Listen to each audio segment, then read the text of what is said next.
This story comes from a campaign I DM'd a little while ago with a bunch of friends as their introduction to D&D, and starts with the party arriving at Tetby, a small town in the north of the region that was quickly being overtaken by a swamp that was somehow growing into this normally hilly city. At the time, the party was hunting for pages to two magical tomes that they knew were ridiculously magical. So magical, in fact, that the half-wizard, half-cleric Choni almost went blind when he cast Detect Magic on them. So they had a pretty good hunch that the unnaturally fast-growing swamp had something to do with the missing pages, and off they went to the center of the swamp to reclaim them.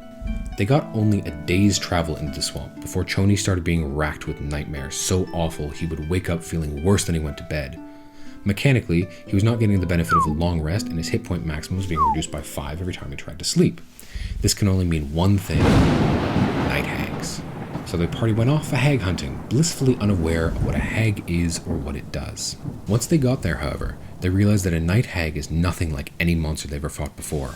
What they saw was a little girl, maybe age 10, washing rags in swamp water, small holes cut in her hands and shoulders and forehead, marionetting her around by some unseen force.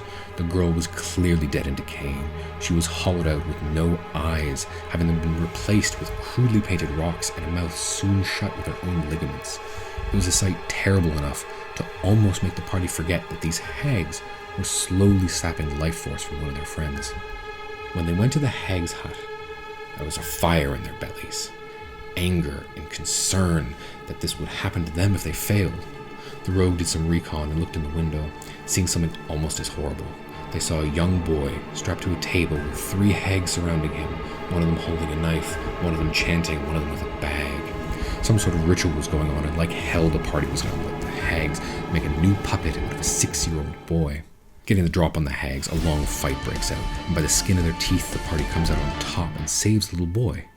Now, this is all fairly standard adventuring with the benefit of having an emotional encounter on top of a dangerous one, but this is also where the story goes a little bit off the rails. While looting the hut, the edgy rogue does what edgy rogues do, and grabs everything. This includes charms made from eyes and bones too small to have been any adult, and about 20 pounds of what can only be described as child organs. Now they adventure some more, grab 1 page from each tome from a guardian sphinx. They all have conversations with past, present, potential future selves, yada yada. Is not important to the story. When they get back to Tetby, however, and they try to return the kiddo, who they found out was named Bradley, they realize it won't be as easy as giving a sobbing family member their missing child back. Bradley leads our rogue and our monk right to his house, and they see a weird sight. A second Bradley playing in the front yard. Confused, they remember that hags like to leave a changeling for the real family to raise, which meant that the rogue and the monk had to make a decision. What would they do with the fake Bradley? Was it dangerous yet? How'd they make the switch? Are the parents even home?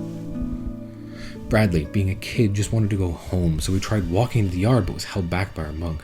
And while the rogue went to sneak into the house to see if the parents were home, he failed his perception check to see the mother looking over the second Bradley playing in the yard. Solus made his way into the house and gave the all-clear that no one was home, so Ignis set about switching the two and got caught immediately. But it gets worse. Because at that very moment, Ignis decided it was an amazing idea to turn to the kid in the middle of being caught and say these words that will forever be burned into my memory. Your sister is dead, and your parents replaced you. She was then very surprised that the 6-year-old started to cry. But it gets worse.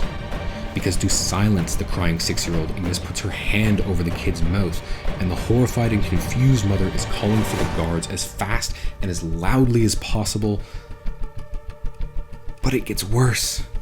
Because now there is talk at the table about knocking the mother out and replacing the child while the mother is unconscious.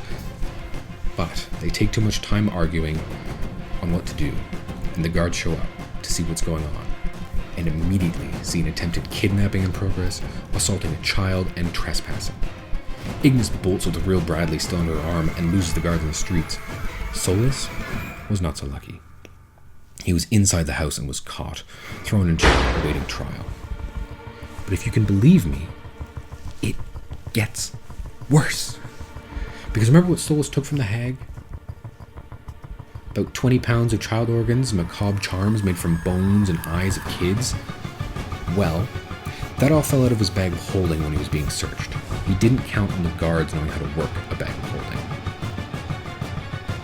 And fortunately, this is where the story gets good again for our players.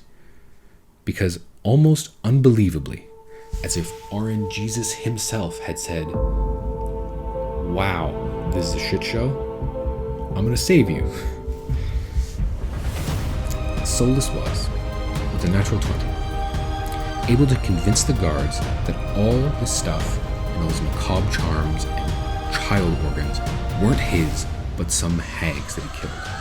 And with a follow-up natural 20, he asked his jailer for bail, which he would pay, so that he could spend the night outside getting his affairs in order, ready to go to the trial in the morning. Solus pays his bail, finds the party celebrating at a local tavern, and tells everyone they have to run. They've got to dip or he's going to be locked up for life and possibly hung. So they have to skip town now. Roberta, our mom friend ranger, says she's not leaving town until Bradley gets back home. So they spent the next 10 minutes making a compromise. That night, they snuck into Bradley's house, stole the fake Bradley, and replaced it with the real one, then skipped town. Oh, if you're wondering who Yeldarb is, spell Bradley backwards. Yeah, the party adopted the child and proceeded to bring him along for the rest of the adventure. He ended up being a talented bard in his old age, and his changeling abilities were a great help in many social situations. But those are other stories for other times.